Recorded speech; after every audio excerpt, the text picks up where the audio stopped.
of Emerging Island and Jonathan Lee, Hong Kong-based award-winning digital illustrator whose client are Marvel, Mercedes, including Nat Geo. Please give them a big hand.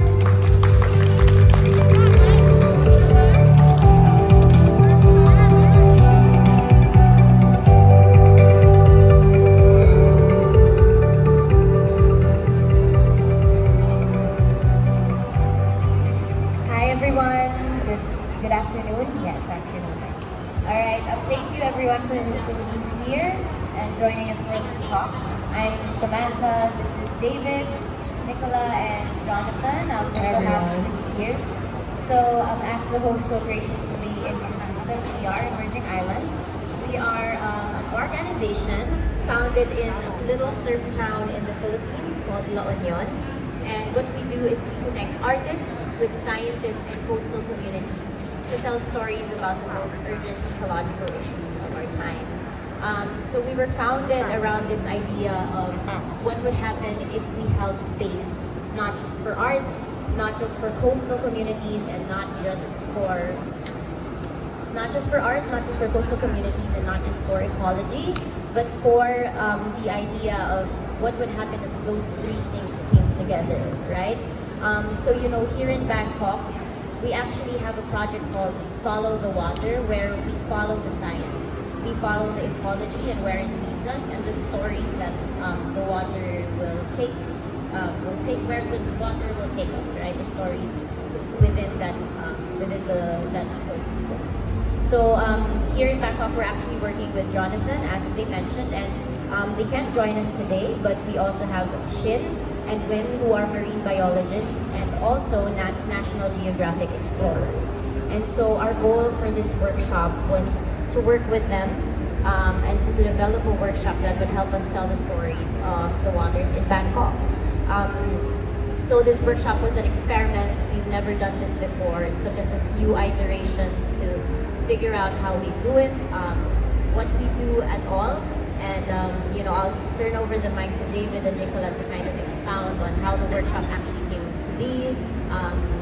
The ideas that how we even came up with this idea at all, and the contributions of all of our partners to getting here. Hi guys, so I'm David. I head the art programming at Emerging Islands, and so we had this wonderful opportunity to collaborate with scientists, but also students. 6 students from Mahidol University attended this workshop, and they were great. It took us maybe a month or a little more than a month to really shape the whole process. But what we really wanted to do was firstly have everyone think and relate ecologically. That's what we do at Emerging Islands. We try to be a connected thread between art, ecology, and our community, and have really everyone think and relate ecologically. And we wanted to kind of pass that on forward with other islands. And so we're here, we're bringing that same process of art, community, and ecology here. Those 3 things are fully represented in the scientists and Nat Geo explorers that we work with, but also a small subset of students, which we consider representative of, let's say, all students in Thailand. And so this was a great opportunity to have these college students think ecologically, because they're also kind of like design students, and hoping that they go out into the world, they do that same thing, right? Can you go back to the last slide? I wasn't quite done. So we wanted to collaborate through art and really consider it as a catalyst, by which you can bring together, for example, what the students already know about their lives and their experiences with water, and then combine that with some knowledge that they gather within that experience from the scientists, and really put that forward, put it out into the world as their own ideas. And we found that art is one great way to do that, because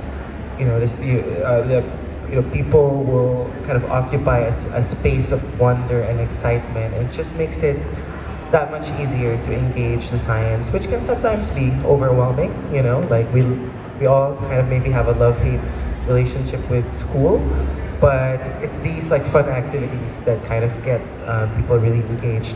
And lastly, we wanted to really speculate. You know, we wanted some real output out of this. We wanted people to feel like, okay, we know how to think ecologically, we've taken on the issues, and most importantly, dream of a better kind of world, you know, a better ecology for all of us. And that's something we do a lot at Emerging Islands. We tend to speculate, we tend to dream, and considering the ecological issues that we take on are really always products of people's imaginations. Good or bad, everyone imagines something, so you always have to return to that process and imagine anew, right? So Nick and John will walk us through the process as it played out during the workshop.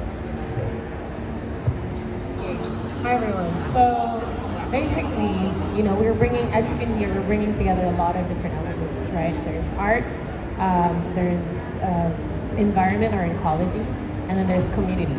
And so actually when you bring those things together, there's kind of a lot of exploration, a lot of experimentation, as Sam talked about. And so, you know, we're just gonna kind of break down how it came together, and then we'll show you some of the results towards the end of the presentation as well. And then maybe we can even have a conversation if anyone wants to talk about things. So yeah, so basically brainstorming, ecology, and designing a process. This was a very collaborative process. And it took place over like a couple weeks, right? I would say a couple months. Oh yeah, you're right. I'm like time dilation, sorry, ADHD. Yeah, so basically like a couple of months of just talking over Zoom, which no one likes, we get it.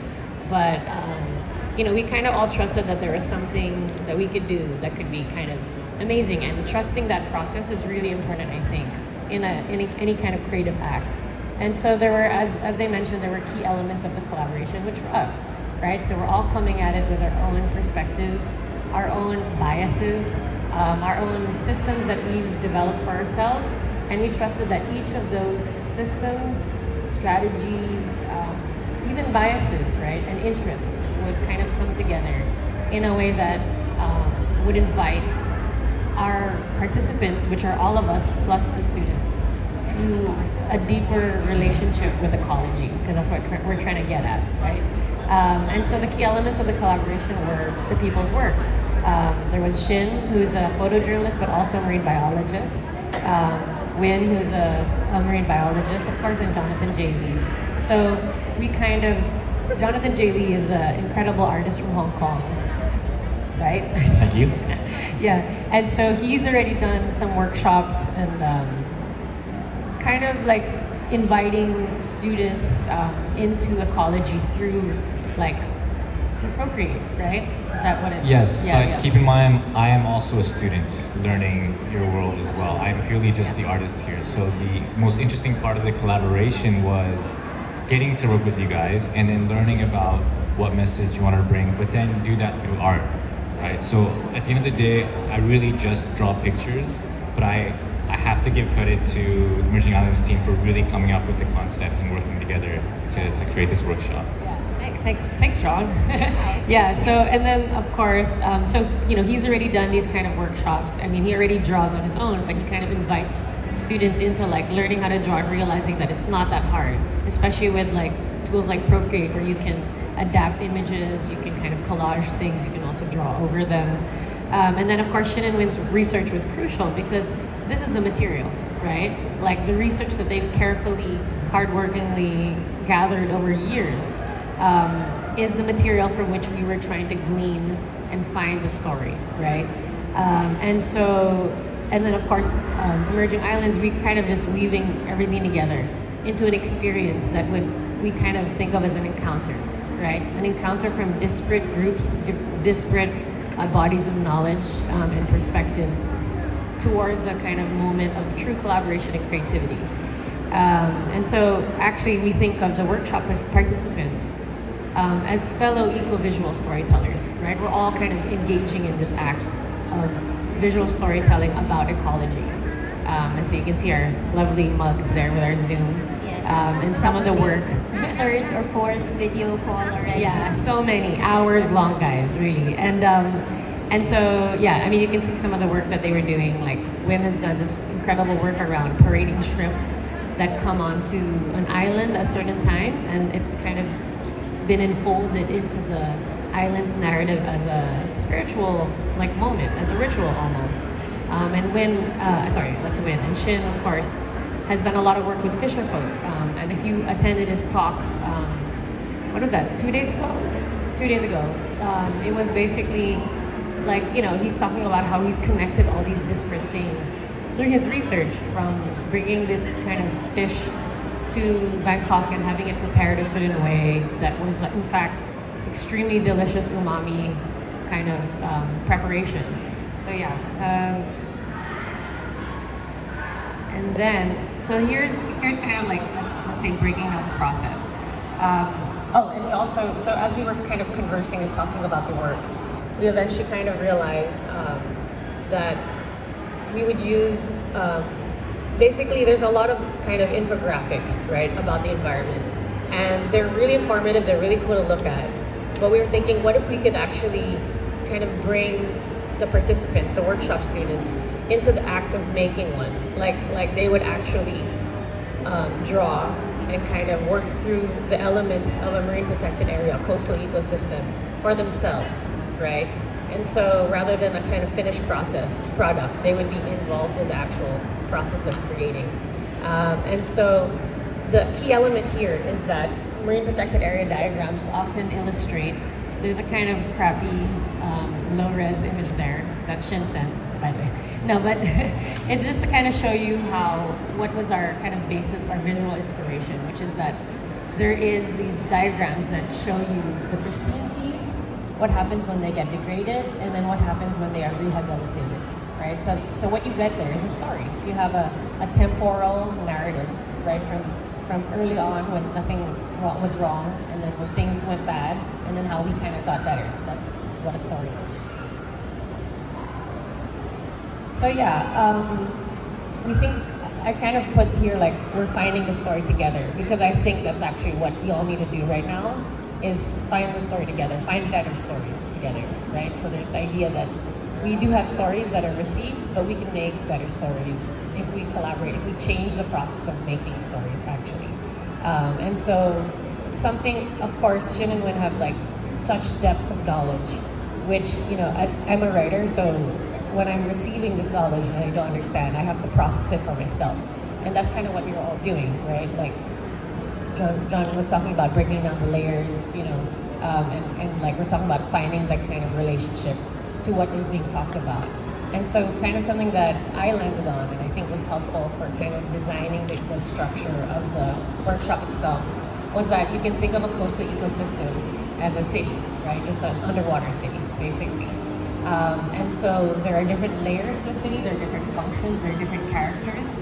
And so that's kind of how we broke it down. And you'll see this in a bit, is like obviously the setting, right? And actually these are also the layers of a story, in fact. So setting, and from there you have like different layers, the coral reef, the mangrove forest, the sandy beach, and of course the fisherfolk village. And so, you know, you can think of that, if you think of it in terms of city planning, right? There are different kinds of areas. There's densely populated areas of the city, less populated.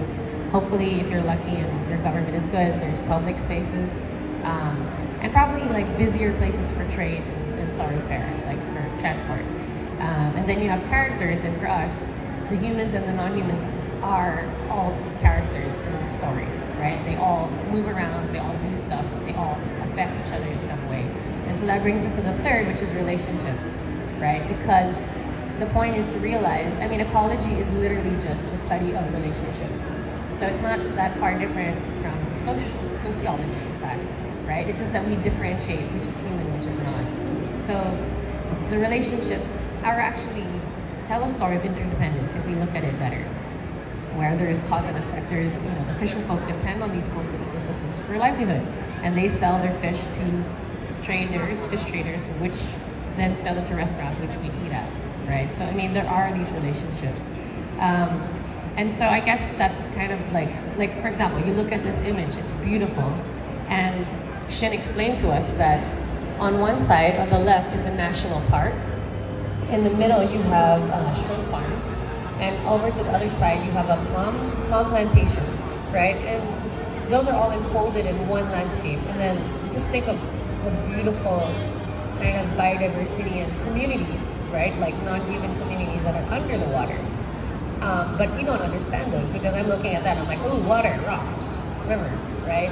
And so really kind of using the power of what if, right? The question, what if, as a way to get people to get emotionally and imaginatively involved in an ecosystem, even if it's a fictional one. Because we all know that we care about fictional characters, sometimes more than the real ones. Yeah, so I guess maybe we can kind of this is just like the flow of things, and then we can kind of talk about, oh, I forgot that, we'll talk about it later. So basically this is kind of the flow of the workshop. We start with an icebreaker, kind of getting them to think about the water and then start relating with it. We kind of broke down the layers of the ecosystem through Shin and Win's work, or they were the ones who did that actually. And then then John did a demo of how to populate the ecosystem. And then we kind of introduced, so they built their own ecosystems.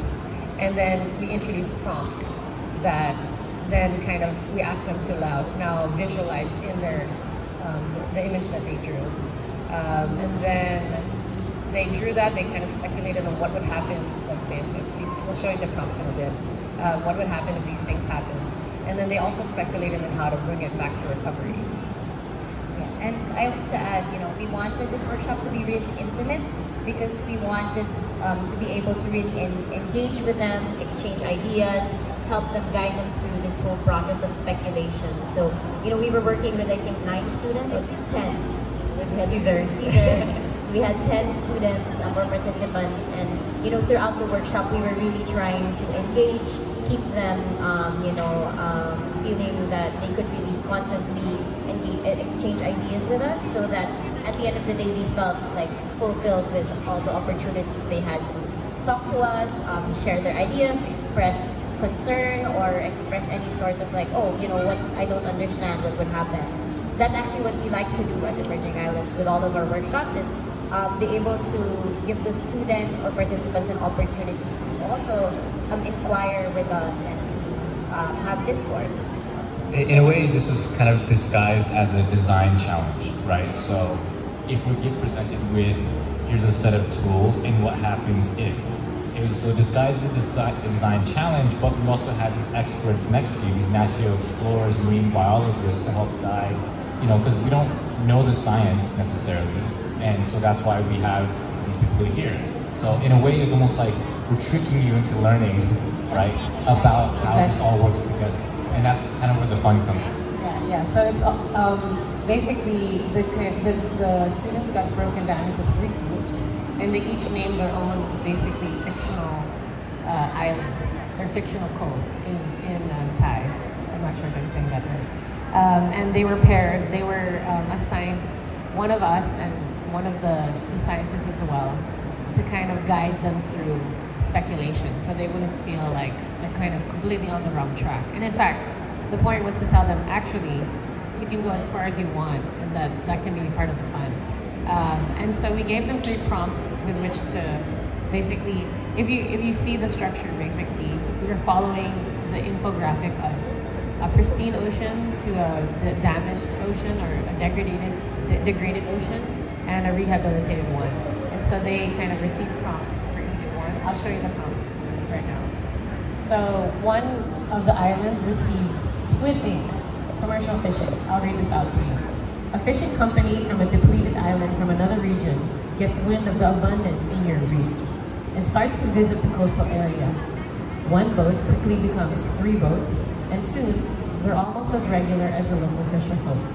They invite their partner company, which is the owner's cousin, to set up a shrimp farm in the area.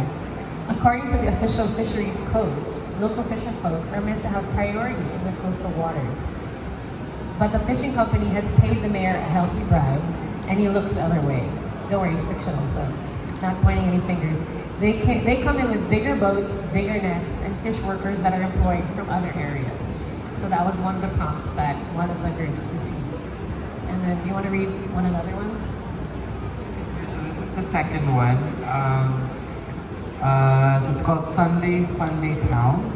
Basically a construction tycoon, or really the son of the construction tycoon, is driving through the province and stops by the little fishing community of this group's reef to use the bathroom. When he gets there, he sees this huge, beautiful coastline just begging for development. Lucky for him, his daddy plays golf with one of the local government officials who assists him in his exciting new business endeavor. He buys up a bunch of coastline and then immediately builds a big resort right on the beach. He's also developing holiday residences, a beach club, and a marina for yachts. He has a dream, and that's to turn the place into the next Phuket. So what this shows you is that, the human activity that kind of maybe will damage that ecosystem, again, is a product of imagination. Some guy has a dream, and this dream is to build the next Phuket. But is he building the right dream? Like, is he building a dream that is considerate of the ecosystem? Are the questions that we want them to kind of think and ask. This actually happens quite often, by the way. And the third one. Oh wait, where's the third thing? Alright, so the third one is mega build worldwide. So this one is an industrial park. And so we'll read it out to you again. The mayor of your reef wants to upgrade his village to a higher government status. So he comes up with a plan to turn his coastline into an industrial park. He builds a deep sea port, sets up a government contract with Chinese company to do a coal plant, and brings in his big industrial equipment to start reconfiguring the coastline to prepare it for heavy industrial use. So basically a huge industrial factory right by the coast. So you could already imagine the horrible effects that would have on a coastal ecosystem.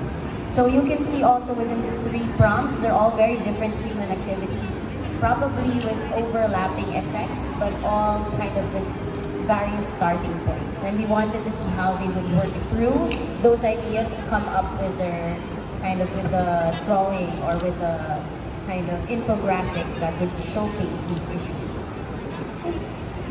There's a picture of all of us together with the students and then just us.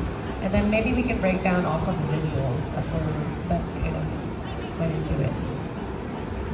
Right, so basically because this is interactive activity. So earlier we showed you these kind of really boring textbook style diagrams. I mean, that kind of tells you what happens, but how often do you learn from just looking at something, reading something? You learn by actually doing activity. You learn by writing, by drawing, like in your notebook. That's actually how you retain information.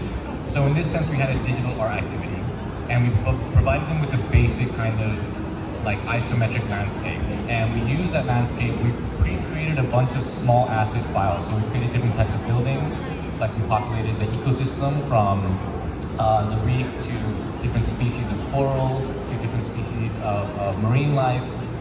We drew what would happen, if there was, tourists who showed up versus what kinds of fishing you would have in there. And by providing these basic assets, they can all be manipulated, kind of like a game, right? And so those 3 briefs that the Emerging Islands team provided earlier is what actually makes it fun. So now that, of course I do a short little demo of how to navigate. And the beauty, I'll say this about as an artist, everyone thinks that, oh, I can't draw, I don't know how to draw, I don't have the talent. That is not true, absolutely not true. Anyone can learn to draw if you're given the right tool set, if you have a good teacher, and if you have the willingness to learn. That is fact. So with that in mind, we did have design students there, and a lot of people, felt a little scared or anxious that I don't know how to draw or I don't know how to navigate this. But again, because the tool set was provided and it's very easy to navigate, and again, most of us do not have the knowledge that this team does. So in that sense, this is what makes it fun. So each of those prompts you were just given now make you start thinking critically. And this is where it gets exciting, right? And again, so if, for example, one prompt was, what happens if this community moves in? It's like, oh, actually, I don't know what happens to the marine life, what happens to the species. But having Shin, Win, and the Emerging Islands team there, these experts in understanding how ecology works, that's where that conversation comes in. So it's not just like, okay, I'm sitting there rearranging things, redrawing. It really is a conversation of cause and effect. Do you have examples of? So we can show the So here's an example of one group's kind of cause and effect. What were the kind of 3 prompts we gave them? gave them one on tourism and residential. This is what this is. We also gave them one on industrial kind of activity, and then one on commercial fishing. So that would be like this one. Yeah, so initially we gave kind of three stages. The first is imagine your pristine environment. What is your perfect, pristine kind of marine or coastline, if you will, that like, you know, it's been untouched, but there's still a little bit of human life there. And the next was, okay, what happens when this, like based on your brief, what happens when they move in? Like almost like a degradation of the environment. And then the third part of the challenge was, okay, well, sustainability really is about coexisting together, right? So let's say this environment has degraded to a point of almost no return, but actually why we're here and why we're doing this education and this activity is, well, there are ways to bring it back, right? It's never gonna get back to perfect, is that right? It's never getting back to perfect, but we can find a balancing act where we can coexist together. And so that process that you're looking at is kind of the design process of one of the groups. Yeah, sorry, to add also, we had clearly instructed them when they had to rehabilitate the ecosystems. You can't get rid of the buildings, because in real life, if you put a building up by the beach, it's not easy to just get rid of it and take it out. So cancel it. Yeah, you can't just cancel the building. So in that same light, you know, we told them like all the buildings you put in there, you have to keep them because, you know, they're there, right? That's human development for you. But how can the marine ecosystem thrive or at least be rehabilitated with all of these new infrastructures in place, right? So with a resort, with a bunch of hotels, a whole new population of people, how are you going to make sure that the animals and the ecosystem within the waters can still thrive and maybe hopefully, you know, really go back to its pristine condition? And it's great that the whole process really becomes an analogy for real life, because you'll really see in how they do and how they move with the procreate life, and it's really much easier to destroy than to create. You know, creating is like this slow process where it's destroying it, just doing all of it, you know, and that's really how it happens. Right? And actually, what was great was that the design of the illustrations with its layers already had the different relationships kind of filled in there. And so, you know, when they're building it layer by layer. They're first putting down the habitats, so the coral reef, the mangrove. You can see the ones on the far right, those are mangroves. And then the bright green in the middle are the seagrass, which is an intermediary habitat. The mangroves are all obviously along coastlines. And then you have the coral reef and different kinds of coral reef. You actually have soft and hard coral. And as they pulled up those folders and played around with it, we were like, actually, soft coral and hard coral are compete with each other, but they provide different functions. One is kind of like almost like a temporary residence. So soft coral grows very quickly, so it can kind of settle and move in really quick, but it's not very resilient because it's soft. So it can get damaged very easily in a storm. The hard coral, although it competes with the hard coral grows slower, but provides architecture. It builds structures that now protect not just itself, but the soft coral and the fish that live around there.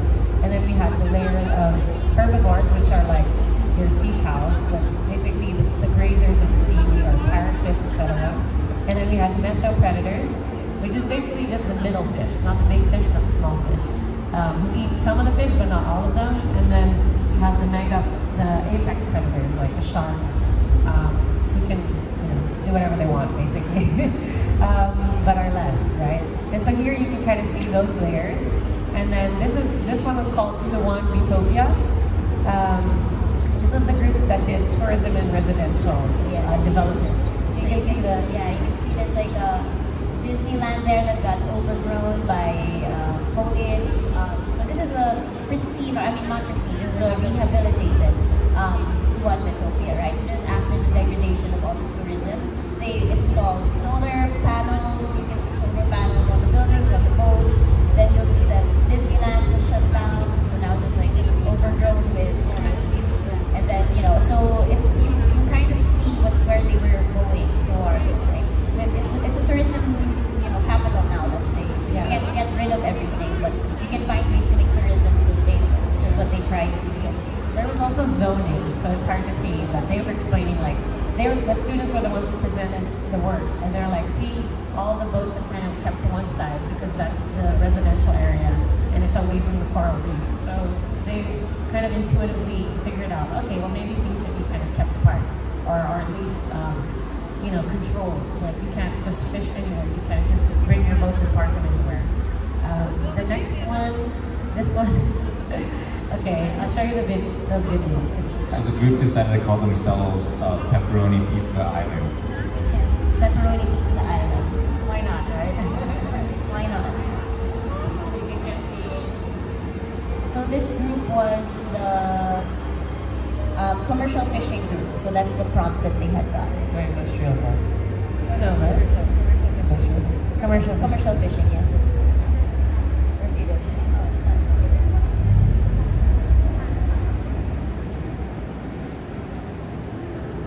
So if you, it's a bit fast, but if you can kind of catch it, it shows you how it's kind of growing, building, and changing. And what's really cool about the process of using this digital software, Procreate, again, it kind of mirrors life more accurately, because then, you know, when you start damaging the ecosystem, what really happens is that the students would subtract, right? Like would reduce the number of marine life and then add certain things, you know, and that's easily done on the software. It wouldn't be easy to do on like pen and paper, but you know, the technology affords you these new routes, right? So that's Pepper. Yeah, it is. And they were like, no, we have to destroy the pristine reef that we created. Yeah. And it's sad funny. they would subtract, you know. Yeah, you can even see there, they put like a protest here to kind of signify why things possibly changed. So the people in the community protested against all the commercial fishing, and that's how they were able to kind of shift and help rehabilitate the reef a little bit. So this group actually was very conservative in their rehabilitation as compared to the others. So you can see they still kept the water a little more green. It's not like the corals are all beautiful and complete again, but they wanted to show that, you know, we can't actually get there yet.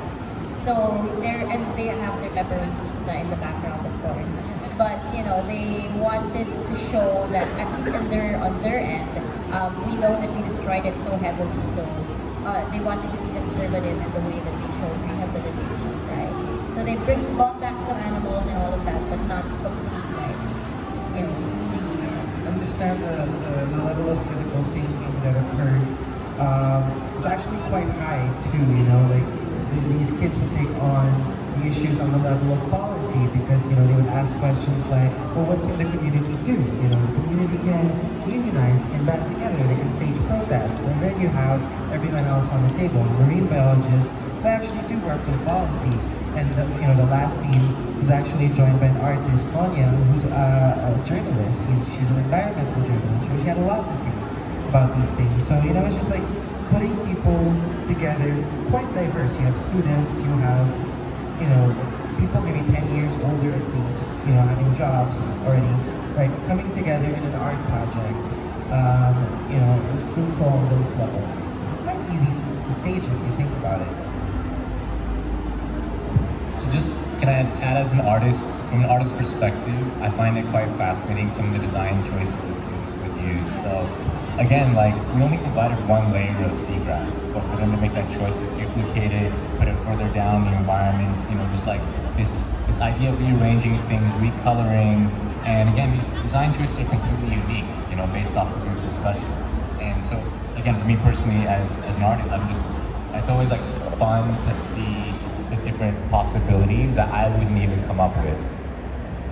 And this is the group that I joined. So it was Koh Krabin, so Manta Ray Island, and it was great because actually, we were ideating on design, you're basically also ideating on planning, right? And so what we have here is a coal plant, a deep sea port, with the kind of cargo ships going back and forth, and then of course some kind of buildings that develop there. And actually, I can play it again. But basically, it was cool also seeing how like they went into it, different kind of policies on their own. Like they're like, okay, how would we fix this mess? And they're like, oh, what if we kind of have the coal plant, if we kind can't shut it down. Have them, let's say, pay the community environmental fees, which was actually a kind of, they were kind of already intuiting something that exists, which is a buyback scheme, right? So kind of carbon credits or a kind of like environmental or ecological services that you can kind of pay communities to do. And then they were like, and then what would they do with that money if they were able to successfully lobby for a buyback scheme? They're like, okay, well we can put it towards regeneration. So we kind of broke down, and so they're like, maybe plant mangroves all along the front, all along the coastline. Because as we were planting mangroves, we were talking about, of course, that mangroves actually act as natural barriers against disasters. So way more, I mean, in a different way, they are more protective than seawalls, because seawalls provide their own kind of costs. They kind of erode the coastline, and they don't provide a nursery for kind of fish spawn and juvenile fish that the mangroves do, and also economically important creatures like mud crabs. So, you know, because they had already like played around visually with these elements, they understood their importance and kind of could bring them in as solutions, actually. And that, I was so proud of that, because they came up with that. And I was like, so, what do you, like, what could we do here, huh? And they're like, oh, what if we do this and this? And I'm like, okay, yeah, we basically got it. And then we would just introduce the concept after. And that's why we didn't actually talk about wind protected areas from the beginning, because the point is to get them to think about the space before they get into policies and whatnot. Those policies are just us trying to figure out the stuff, right? If you break it down. Yeah, it was interesting to see them too, like think on this kind of macro scale. So micro scale happened individually to this particular species, but then this macro scale of policy, like you were saying. So that, like, overhearing and seeing the results of the interaction. And again, just a reminder, all we gave them was just the basic tool set. It was literally just, here's a few things, now you go and play based off the briefs, right? So in that sense, that's kind of the beauty of the collaboration, not just our collaboration, but this activity as a whole, and what can be done, right? What can actually be done.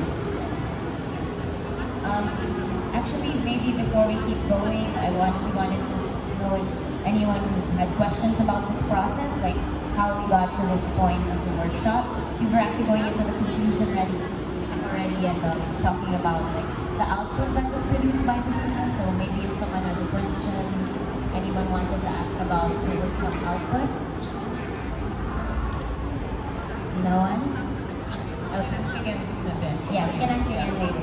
Yeah, and I mean, it was great because all of us kind of went in here not knowing what was going to happen.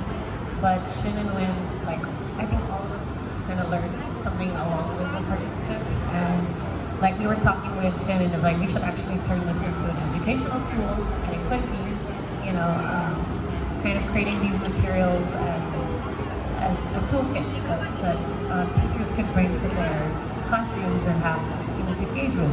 Because doing the work of breaking it down to an experiential level, exploratory level, you know, I think it does take a collaboration of different perspectives, because the science perspective is necessarily very technical, right?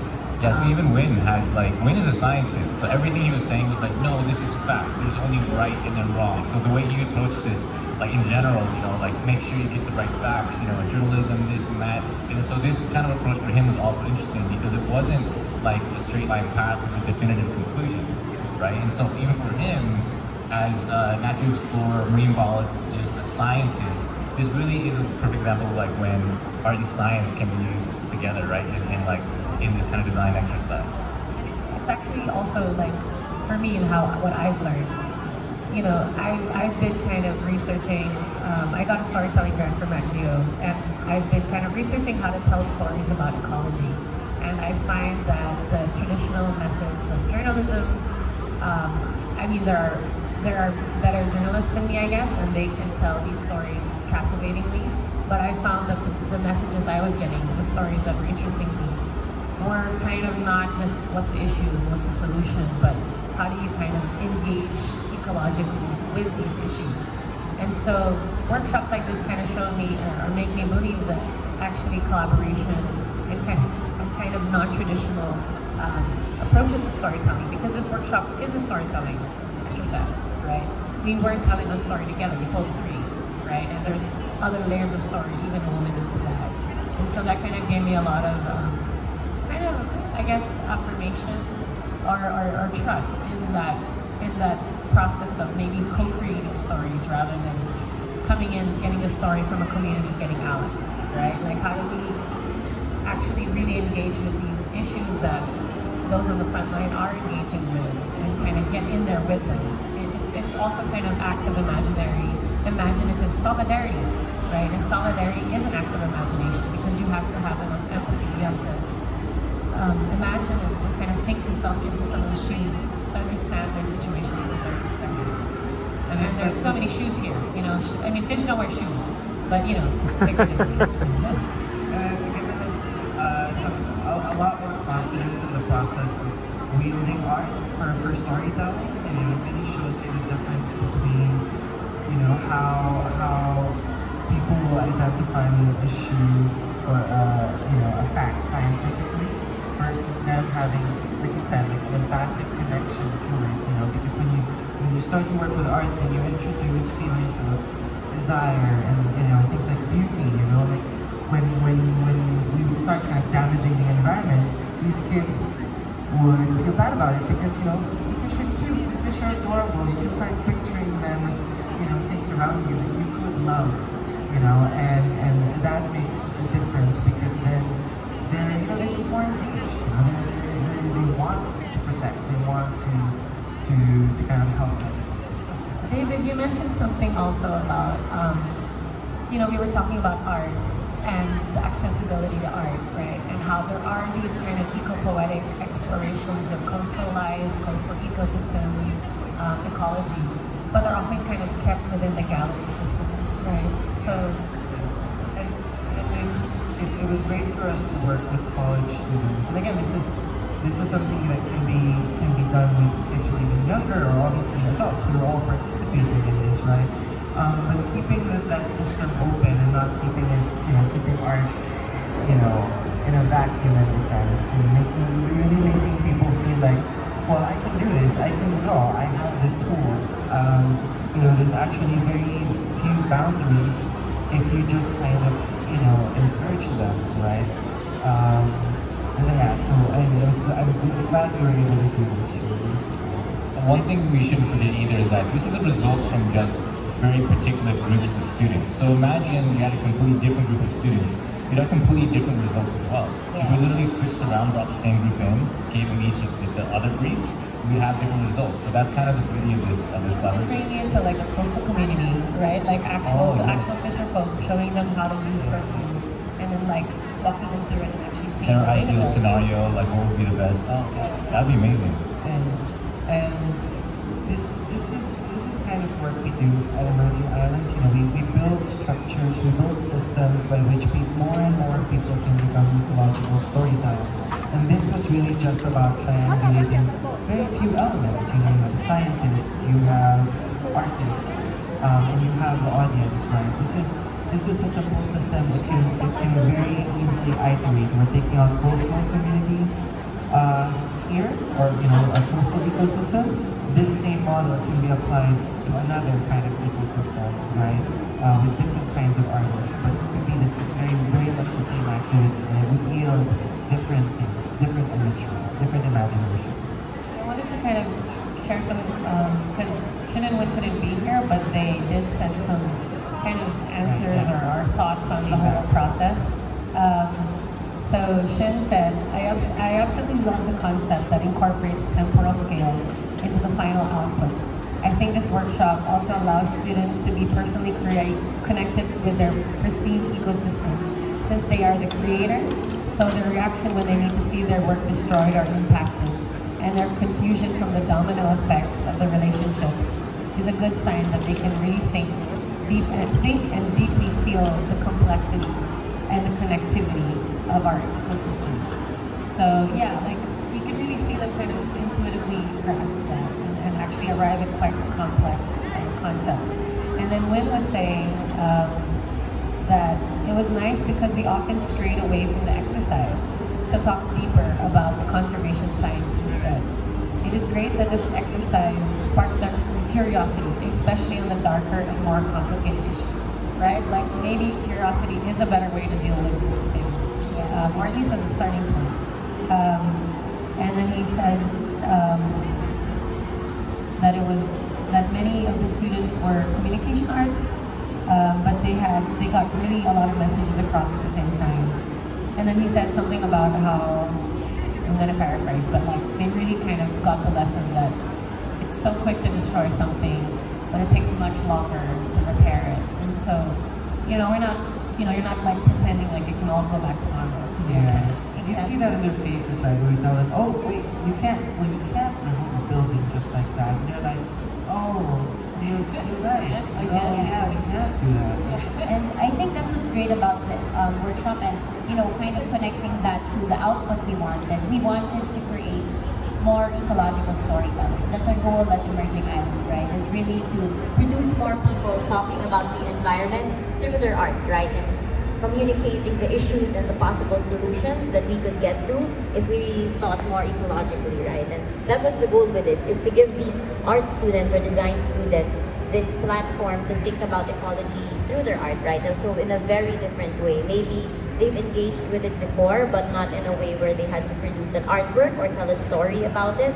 And this process with Jonathan of thinking about this whole process of how to create this platform so that it's easy for them to use, and then also working with Shin and Gwyn to represent the science properly, to represent the ecology properly, was really interesting, because that's what we do. We really like to connect scientists and artists to a community to tell a cohesive story about a certain place or about anything really. And we wanted to showcase it here in Bangkok. That's why we did this, and we went through this rigorous process of talking to so many people and our partners to get to an idea that made sense and that was easily adaptable, possibly anywhere else after this. All right. Thank you. Yeah. Question, please. Hi. Just want to say that we feel so thankful that you share, such a empowering sharing, and also it's about the mindset shift. Yeah, simulation world is easy to click and add and erase. Yeah, and it's I can see I want to share 2 points. I can see your movement, the power of collaboration. I can see it can happen to be like hackathon in Philippines, in Thailand, or around the world. And then this can be, the power of the co-creation, the government, the stakeholders, the students, every humankind to have a mindset of the urban wildlife, or the wildlife who's even the trees in land or watershed and under the sea. So this one I can see the connection, and please continue doing this. And the question, it's not part of this workshop, but I think it's from your collaboration, part of your movement, is that any case that is a best practice that you can change, and reach the government or even the leader of the community to make the better world, better community. Absolutely. Thank you so much. That's that's really true. Yeah. And we're really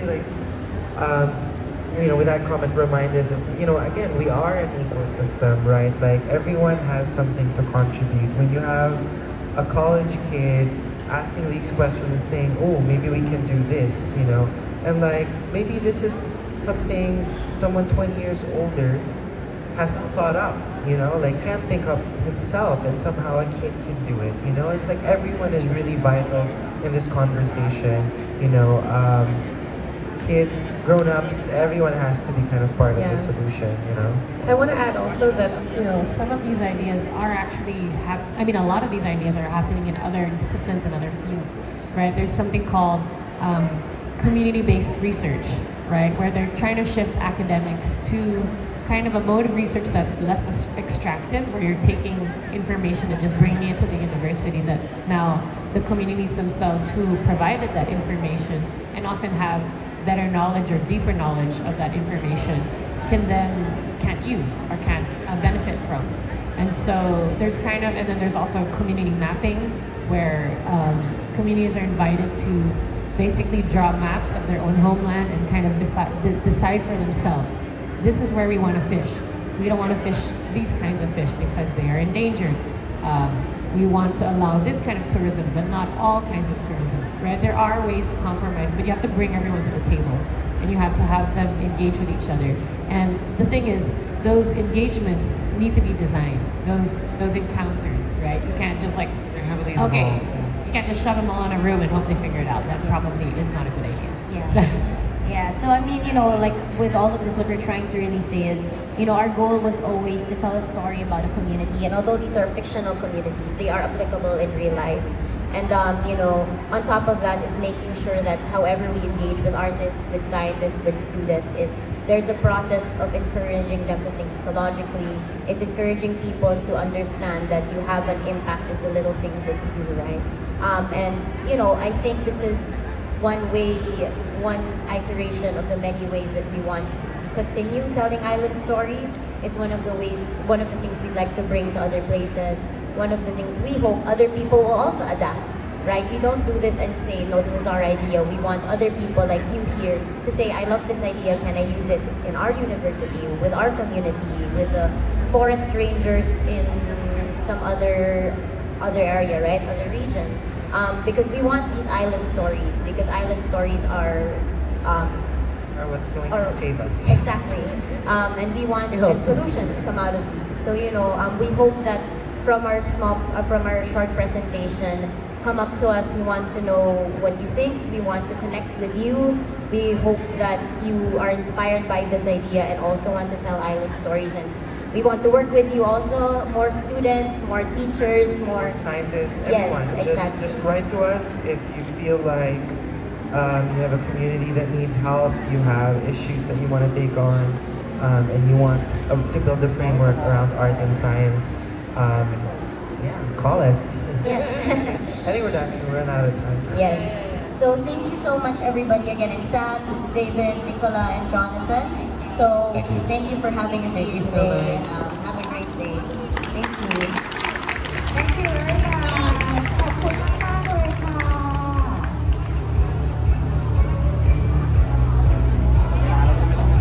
ขอบคุณค่ะและนี่นะคะก็คือ Art and Sustainability by National Geographic นะคะ เดี๋ยวขออนุญาตเชิญถ่ายรูปรวมนะคะ please we will have a group photo so please be on the stage เดี๋ยวขออนุญาตถ่ายรูปรวมสักนิดนึงแล้วกันนะคะโอเคเดี๋ยวเชิญได้เลยค่ะจะพูดนะคะเดี๋ยวเราให้จบก่อนเนาะโอเค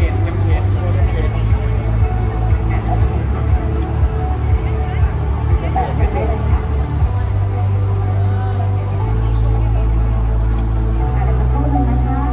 เขาอยากได้เทมเพลตขึ้นเทมเพลตได้ไหม และนี่นะคะก็คือ Sustainability Expo ค่ะเดี๋ยวอีกสักครู่นึงเราจะมี QR code ให้นะคะซึ่ง QR code นี้ต้องบอกนิดนึงค่ะว่ามีหมดเวลาด้วยนะคะคือถ้าหมดเวลาปุ๊บ QR code จะสแกนไม่ได้